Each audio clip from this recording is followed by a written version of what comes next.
2 மாதம் கடந்து வந்ததே பெரிய விஷயம் ஆகிப்போச்சு. என்னென்னவோ நடந்து முடிஞ்சிச்சு அவங்க வாழ்க்கையில். எங்கே போகணும் எங்கே வரணும்னு தெரியாமல் முடிச்சிட்ருக்காங்க. அந்த நிலைமையெல்லாம் இப்போ மாறிடுச்சுங்க. இனிமேல் வருகின்ற காலங்கள் நம்ம ராசிநாதம் 2ஆம் இடத்தில் இருந்தாலும் சனி செவ்வாய் சேர்க்கை பெற்று அந்த செவ்வாய் பகவான் வெளியேறும்போது இந்த 23 தேதிக்கு அப்புறம் நல்ல நிகழ்வுகள் நம்ம கம்யூனிகேஷன்லாம் கிடைக்கும். மின்சாரத்துறையில் ஒர்க் பண்ணுறவங்க, கனரக வாகனங்களை ஓட்டுறவங்க, இவங்களுக்கெல்லாம் பெரிய முன்னேற்றம் இந்த மாதம். கண்டிப்பாக ஏப்ரல் மாதம் நல்ல செல்வங்கள் சேரப்போகுது சுவாமி. உண்மையாக சொல்கிறேன். நீங்கள் என்னென்னா நினச்சிங்க, உங்களுக்கு நல்ல செல்வங்கள் சேரதை நீங்கள் கண்கூடாக பார்க்கலாம். இறைவன் நம்மளுக்கு கண்ணுக்கு தெரிஞ்ச கடவுள் என்றால் சூரியன் சந்திரன் நம் கண் பார்வைக்கு தெரியுது. அதுதான் இறைவன் நம்மளை அப்படியே கிட்ட வச்சிருக்காப்புல. 1000 கோடி சூரியனுக்கு இணையானவர்களாக முருகப்பெருமான் திருவடியை பற்றி கொள்ளுங்கள். எதுவுமே தேவையில்லைங்க. 1000 கோடி சூரியனுக்கு இணையானவர் முருகப்பெருமான். அவரை பிடிச்சிங்க, அவருடைய திருவடியை பிடிச்சிங்க. உங்களுக்கு ஏற்பட்ட துன்பங்கள், கடன் பிரச்சனை, நோய் பிரச்சனை எல்லாத்துக்கும் விலக்கு என்பது முருகப்பெருமான் தான். தென்னாடுடைய சிவனே போற்றி, எந்நாட்டவர்க்கும் இறைவா போற்றி. ஆலய தரிசனங்கள் நேயர்களுக்கு உங்கள் அபிமான அனந்தலை வாழ் ஜோதிடர் வேலாயுதத்தின் நன்றி கலந்த வணக்கத்தை தெரிவித்து கொண்டு இந்த பதிவினை காண இருப்பது என்னவென்றால், மாத ராசிபலன் வரிசையில் நாம் காண இருப்பது ஏப்ரல் மாத ராசிபலனை பார்ப்போம் வாருங்கள். எனது அன்புள்ளம் கொண்ட மகர ராசி நேர்களே, நிமிர்ந்த நடை நேர்கொண்ட பார்வை கொண்டு இருக்கக்கூடிய மகர ராசிக்காரங்க, இனிமேல் வருகின்ற காலங்கள் அனைத்தும் பெரிய முன்னேற்றத்தை கொடுக்குன்னா இந்த மாதம் கொடுக்கும் சாமி. நல்ல கம்யூனிகேஷன் கிடைக்க போகுது. இது வரைக்கும் இல்லாத கம்யூனிகேஷன். உடலில் ஏற்பட்ட பிணிகள்லாம் கண்டிப்பாக தீரும் சாமி. இப்போ 2 மாதமாக அவங்க பட்ட வேதனைலாம் உங்களுக்கு தெரியாது. அப்படியே சைலண்ட் மோட்லேயே ஆயிடுச்சு. அது எல்லாமே சைலண்ட்டாகவே ஆகிட்டாங்க. யாரும் வாயை திறக்காமல் நிலைமை. அந்த 2 மாதம் கடந்து வந்ததே பெரிய விஷயம் ஆகிப்போச்சு. என்னென்னவோ நடந்து முடிஞ்சிச்சு அவங்க வாழ்க்கையில். எங்கே போகணும் எங்கே வரணும்னு தெரியாமல் முடிச்சிட்ருக்காங்க. அந்த நிலைமையெல்லாம் இப்போ மாறிடுச்சுங்க. இனிமேல் வருகின்ற காலங்கள் நம்ம ராசிநாதம் 2ஆம் இடத்தில் இருந்தாலும் சனி செவ்வாய் சேர்க்கை பெற்று அந்த செவ்வாய் பகவான் வெளியேறும்போது இந்த 23 தேதிக்கு அப்புறம் நல்ல நிகழ்வுகள் நம்ம கம்யூனிகேஷன்லாம் கிடைக்கும். இது வரைக்கும் வேலை இழந்தவர் கூட இனிமேல் வேலை வாய்ப்புகள் தேடி வரக்கூடிய காலமாக அமையப் போகிறது. உடல் உபாதைகள் இருந்து மருத்துவமனையில் ஆதரவு பண்ணியிருந்தாங்க பாருங்க, அவங்கெல்லாம் வெளியே வந்துடுவாங்க. கண்டிப்பாக என்னால் உறுதியாக சொல்ல முடியும் சுவாமி. மருத்துவமனையில் சேர்ந்துட்டுருக்காங்க பாரு மகர ராசிக்காரங்களாம், அந்த வியாதி இனிமேல் நம்மளுக்கு கிடையாதுங்க. விடுங்க. அந்த நோய்க்கான தீர்வுன்னு நம்மளுக்கு கொடுத்துட்டார் இறைவன். பிரச்சனையிலேருந்து நாம் வெளியே வந்துட்டோம் என்பது தான் முதல்ல சொல்லணும். ஏன்னா இந்த முறை மாதத்துக்கு நோய்களை தீர்க்கக்கூடிய காலம், நோய் நொடிகள் விலகக்கூடிய காலம், தொழிலில் பெரிய முன்னேற்றத்தை தரக்கூடிய காலம் முதல்ல இந்த மாதத்தில் தொடக்கத்திலே தெரியும். இந்த மாத தொடக்கத்திலே மகர லக்னத்துக்கு, மகர ராசிக்காரங்களுக்கு பெரிய தொழிலில் பெரிய முன்னேற்றத்தையும் நல்ல வசதி வாய்ப்புகளும் தொழிலில் பெரிய விருத்தி அடையக்கூடிய காலமாக இந்த மாதம் கண்டிப்பாக நடைபெறும். மகர இனிமேல் பிரச்சனையே கிடையாதுங்க. ஒரே வார்த்தை சொல்லப்போனால், எனக்கு தெரிஞ்ச வரைக்கும் பிள்ளைகள் ஏற்பட்ட கல்வி பிரச்சனை, தொழில் பிரச்சனை, வீடு கட்டாமல் நின்று போச்சு. கட்டின வீட்டை நம்மளால் ரினியூல் பண்ணவே முடியல சுவாமி.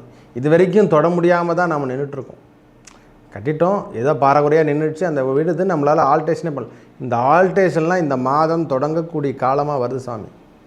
திரும்பியும் நம்ம அதை எடுக்கிறோம், கையெடுக்கிறோம். நாங்கள் போட்டுட்டு அப்படியே 1 வருஷ காலம் அப்படியே இருக்குது சாமி.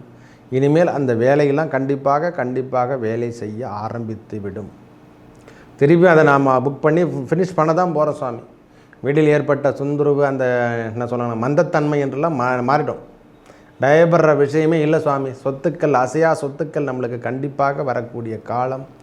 தொழிலில் போட்டி பொறாமை என்று இருந்தது பாருங்கள், அதெல்லாம் விட்டுட்டு விலகிடுங்க. கண்டிப்பாக சொல்கிறேன், உங்களுக்கு எல்லாமே இனிமேல் வருகின்ற காலங்கள் அனைத்தும் பெரிய முன்னேற்றம் தான் சுவாமி. மனதளவில் இருந்து வந்த பிரச்சனைகள், தொழிலில் இருந்து வந்த பிரச்சனைகள் அனைத்தும் பொடியாக ஆகக்கூடிய காலம்தான் சுவாமி. பிள்ளைகள் இனிமேல் உங்கள் தொந்தரவு, உங்கள் பேச்சை கேட்காம எந்த காரணமும் இருக்க மாட்டாங்க. பிள்ளைகளால் ஏற்படக்கூடிய துன்பங்கள் விலகப் போகுது. அந்த தொல்லுதான் கொடுத்தாங்க பாரு, வீட்டை விட்டு வெளியேற்றிட்டாங்க, பெரியவங்களாக இருக்காங்க, அப்படியும் கூட பால் மறாமல் வெளியேற்றினாங்க பாருங்கள், அவையெல்லாம் மறந்துடுங்க. இனிமேல் செல்வங்கள் சேரப்போகுது. நம்ம மனதளவில் 3 வேளை உணவு, கண்டிப்பாக நல்ல உறக்கம், உணவு, உடை, இருப்பிடம் என்று சொல்கிற மாதிரி அமைப்புகள் தான் நம்மளுக்கு தேடப்போகுது சுவாமி. பிரிவினைகள் இனிமேல் கிடையாது. கம்யூனிகேஷன் நல்லா இருக்க போகுது சுவாமி. இது வரைக்கும் நம்மளுக்கு பேச மருத்துவன் கூட இனிமேல் பேசக்கூடிய காலம். ஒரு வங்கியில் எதனா ஒரு லோன் கேட்டோம், ஒரு பேப்பர் ஒர்க்கு மூவ் பண்ணல, எதுவுமே கிடைக்க மாட்டேன்றாங்க. இனிமேல் வருகின்ற காலம் எல்லாம் ஒரு பெரிய முன்னேற்றம். மகர ராசிக்காரங்க நீங்கள் தூக்கி கூட போடலாம் சுவாமி.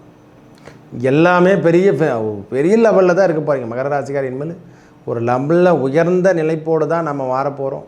இது வரைக்கும் அரசியல் தொடர்பில் இருக்கிறவங்க யாராக இருப்பினும் பெரிய வெற்றி கிடைக்கக்கூடிய காலம். அரசாங்க துறையிலையோ அரசு துறையிலோ யாராக இருந்தாலும் பெரிய வெற்றி, ஒரு அமைப்பும் சரி தலைமை பொறுப்பு ஏற்று நடத்தக்கூடிய பாக்கியம் கண்டிப்பாக கிட்டக்கூடிய காலம் சுவாமி. இதெல்லாம் எதுவுமே பிரச்சனையே கிடையாது. எனக்கு தெரிஞ்ச வரைக்கும் எந்த ஒரு ட்ரைனிங்காகவும் இனிமேல் கிடையாது. மகர ராசிக்காரங்களுக்கு பின்தங்கியும் போக தேவையில்லை.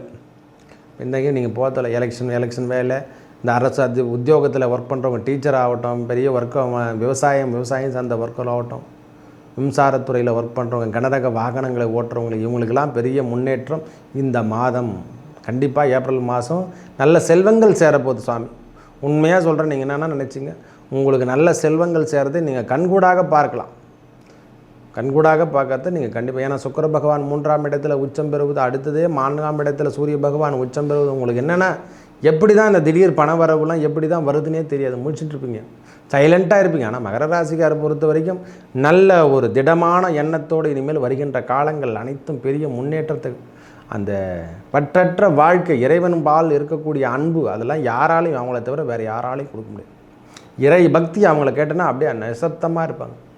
இனிமேல் வருகின்றதெல்லாம் எல்லாமே நன்மை என்று தான் எடுத்துக்கணும். குடும்ப சார்ந்த உறவுகளாகட்டும், பிள்ளைகள் சார்ந்த உறவுகளாகட்டும், நாம் தனிப்பட்ட முறையில் இயங்கி கொண்டிருக்கும் கம்பெனி ஒர்க் ஆகட்டும், எதுனா காலேஜ் ஸ்கூல் ஆகட்டும், எல்லாமே இனிமேல் பெரிய ஓரளவுக்கு கம்யூனிகேஷன் உங்களுக்கு தொடர்பு கிடைக்கும் சுவாமி. ஒன்றும் இல்லாதவர் கூட இனிமேல் உயர்ந்த நிலைமைக்கு செல்லக்கூடிய காலம் மகர ராசிக்காரங்க இந்த மாத தொடக்கமே தெரிஞ்சுக்கலாம். ஒரே ஒரு கண்டிஷன், உடல் உபாதைகள் இருந்து வந்த பிரச்சனை, மன அழுத்தம், அதெல்லாம் நீங்கக்கூடிய கண்டிப்பாக இருக்கும். கொஞ்சம் 4 மாதம், இந்த 1 மாத காலம் 14 தேதிக்கு அப்புறம் நல்ல ஒரு டிப்ரெஷன் கண்டிப்பாக இருக்கும் சுவாமி. தயவு செய்து உடல் உபாதைகளில் இது வரைக்கும் கடுமையான தாக்கத்தை அனுப்பிச்சிருந்தீங்களே, கால் வலி, இந்த தொந்தரவுலாம், சுகர் பிரச்சனைலாம் உச்ச லெவலில் போகும். அதை மட்டும் கட் பண்ணுங்க. இந்த உடம்பு ரத்த அழுத்தம் இதை மட்டும் கொஞ்சம் பார்த்துங்க சாமி. பிபி சுகர்லாம் கொஞ்சம் உச்சகட்டத்துக்கு செல்லும். அது வரைக்கும் பார்த்து கொள்ளுங்கள். மற்றபடி எந்த தொந்தரவும் கிடையாது. மருத்துவம் சார்ந்த விஷயமாகட்டும், வேலையாகட்டும், மனக்கசப்புகள், சொந்தத்தோடு செயற்பட்ட மனக்கசப்புகள்லாம் விலக போகுதுங்க. சொந்தத்தில் நம்மளுக்கு பிரிவினைகள் ஏற்பட்டுரும். கணவன் மனைவிக்குள்ளாம் கிருவினை ஏற்படும். அதெல்லாம் மறந்துடுவோம். இவங்க எல்லாமே மறந்துடுவோம். ஒவ்வொரு நிமிஷமும் நம்மளுக்கு தேவையில்லாத விஷயங்கள் நாம் எடுத்துக்க மாட்டோம். நல்லதே நடக்கும் என்று தான் முதல்ல எடுத்துக்கணும். ஒரு மனுஷன் சதாஸ்து என்ற வார்த்தையை எதுக்காக கொடுத்துருக்காங்கன்னா, நாம் தேவர்கள் இந்த பக்கம் நம்ம சூழ்நிலையில் போயிட்டே இருப்பாங்க. நாம் என்ன கேட்குறோமோ அது அப்படியே ஆகட்டும் என்று தான் அந்த சதாஸ்து வார்த்தை. நாம் என்ன கேட்குறோம், நல்லதே நடக்கணும் அப்படின்னு கேட்டுக்கணும். இறைவன் நாமத்தை எந்நேரமும் சொல்லிக்கொண்டே இருக்கணும். ஏன் நவகிரகங்கள் வேறில்ல, இறைவன் வேறில்லை. இதை முதல்ல நாமும் தெரிஞ்சுக்கணும். எல்லாமும் அவர் தான். சூரிய பகவான் வேறில்லை, சிவபெருமான் வேறில்லை, நாராயணன் வேறில்லை, சரிங்களா, சந்திரன் வேறில்லை, மகாகாளி வேறில்லை, பார்வதி வேறில்லை, எல்லாருமே அவங்களே தான். இறைவன் நம்மளுக்கு கண்ணுக்கு தெரிஞ்ச கடவுள் என்றால் சூரியன் சந்திரன் நம் கண் பார்வைக்கு தெரியுது. அதுதான் இறைவன் நம்மளை அப்படியே கிட்ட வச்சிருக்காப்புல.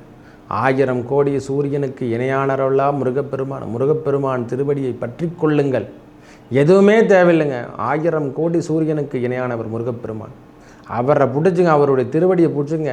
உங்களுக்கு ஏற்பட்ட துன்பங்கள், கடன் பிரச்சனை, நோய் பிரச்சனை எல்லாத்துக்கும் விலக்கு என்பது முருகப்பெருமான் தான். ஒரே கடவுள். சுக்குக்கு மிஞ்சின கடவுளும் சுப்பிரமணியனுக்கு மிஞ்சின மருந்தும் கிடையாதுன்னு சொல்கிறோமில்ல. சுக்குக்கு மிஞ்சின மருந்தும் சுப்பிரமணியனுக்கு மிஞ்சின கடவுள் கிடையாது என்றதுக்கு இது ஒரு தீர்ப்பு. ஏன்னா அந்த முருகப்பெருமான் தான் கண்டிப்பாக நம்மளுக்கு அந்த தெய்வமே அவர் தான். உங்களுக்கு பிடிச்சவர் மகர ராசியை பொறுத்த வரைக்கும் முருகப்பெருமானே ஒரு தெய்வம், அவர் தான். லாபம் தரக்கூடிய தெய்வம் என்றால் அவரை தான் கொடுக்கணும். இவனுக்கு 11ஆம் அதிபதி இல்லவா செவ்வாய் பகவான் விருச்சிக ராசியில், அவரை தான் பிடிச்சிக்கணும். முருகப்பெருமானே உங்களுக்கு எல்லா விவசாயம் தான் வந்த ஒர்க்கும். புதிய வண்டி வாகனங்கள் சேர்க்கக்கூடிய, கண்டிப்பாக வண்டி வாகனங்களை வாங்க போகிறீங்க. அந்த இயந்திரங்கள் என்று சொல்கிறோமில்ல, ஒரு கட்டுமான பணிக்கு தேவைப்படையான இயந்திரங்கள், அந்த கட்டுமான பணிக்கு, அதாவது நம்ம விவசாயம் சார்ந்த விஷயங்களுக்கு இயந்திரங்கள், இதெல்லாம் வாங்கிறதுக்கு இந்த மாதம் ஏற்றுடைய காலம் சுவாமி. பயப்படுற விஷயம்லாம் எதுவுமே கிடையாது. தொந்தரவுகள் விலகும். கண்டிப்பாக திடீர் திருமண ஏற்பாடுகள், திடீர் திருமணம் கண்டிப்பாக நடக்கும் சுவாமி. குழந்தை பேர் இல்லாதவங்களுக்கு குழந்தை பேர் கிட்டக்கூடிய காலம் இந்த காலம் சுவாமி. மகர ராசி எல்லாமே கிடைக்க போகுது. ஒரே வார்த்தை சொல்லப்போனால் எல்லா ஃபிக்ஸட் டெபாசிட்டும் உங்களுக்கு ஓப்பன் ஆகிடுச்சுங்க. கடமடையில் திறந்து விட்டுட்டாங்க. மேட்டூர் டேமில் தண்ணி திறந்து விட்டு வந்துட்டுருக்கு கடமடைக்கு. இனிமேல் விவசாயம் செய்யக்கூடிய வேலை தான், நம்ம மகசூல் எடுக்கக்கூடிய வேலை தான், நல்ல முன்னேற்றம் தரக்கூடிய வேலை தான் சுவாமி. மேலும் நல்லதெல்லாம் நடக்க இறைவன் முருகப்பெருமானை வணங்கி வர உங்கள் வாழ்வில் ஏற்பட்ட துன்பங்கள் அனைத்தும் விலகி நல்லதே நடக்கும். நன்றி, வணக்கம்.